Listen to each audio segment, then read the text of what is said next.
ดูคนจะนอนแมวก็มาจ้องหน้าจะเอาอะไร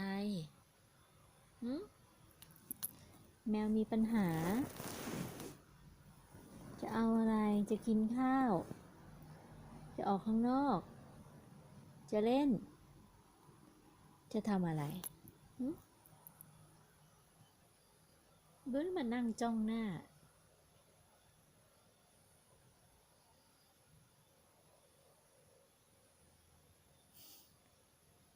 ทำอะไรจะเอาอะไรหาเรื่องเหรอมานั่งจ้องหน้า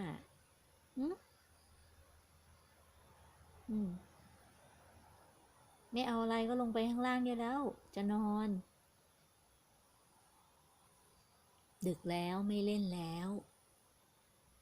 จะเล่นไม่เล่นแล้วลงไปข้างล่าง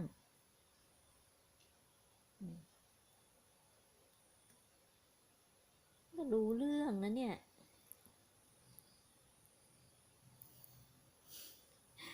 นางคุณนายถุงทองไปแล้วค่ะนอนแล้วเนอะ